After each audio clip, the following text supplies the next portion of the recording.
An Albuquerque developer has lived life in the fast lane, getting breaks from a pal on the police force and a friend in City Hall. But they won't be able to help him this time. He's about to lose control of his crown jewel, a mammoth building in the heart of Nob Hill. And that's where News 13's Nancy Laughlin joins us from live tonight with the story.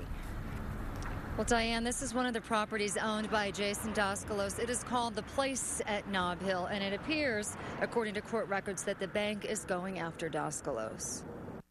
They are touted as Albuquerque's premier luxury residential lofts. I think they look nice. It makes the community look nicer, and they're good lofts. Along with the $500,000 lofts and fantastic view of Nob Hill, the Place, as it's called, is also a busy shopping and strolling area with retail storefronts, making even out-of-town visitors envious. We don't really have a boba tea factory, so to be able to walk in there and get something refreshing to drink is pretty amazing. But 3 years after opening, 10 of the 25 lofts are still unsold, and stores are just beginning to move in on the ground floor. The man who's listed as the owner of this $13 million place, Jason Doskalos. And according to internet court records we obtained from civil court, D&B National Bank of South Dakota has filed a civil complaint for debt and money due, foreclosure, and miscellaneous real estate, listing Doskalos Nob Hill LLC as one of the defendants. Jason Doskalos has been in court in the news for other problems in the past. In 2006, Doskalos was arrested for DWI.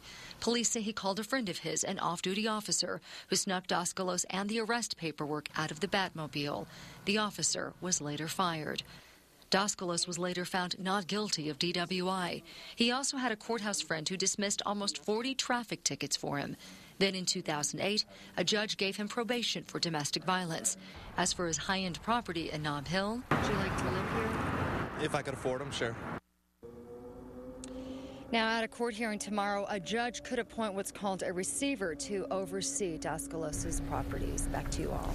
The Doskalos family was also the source of some controversy back a few years ago when the state granted one of their developments a rare privilege, direct access to Paseo del Norte.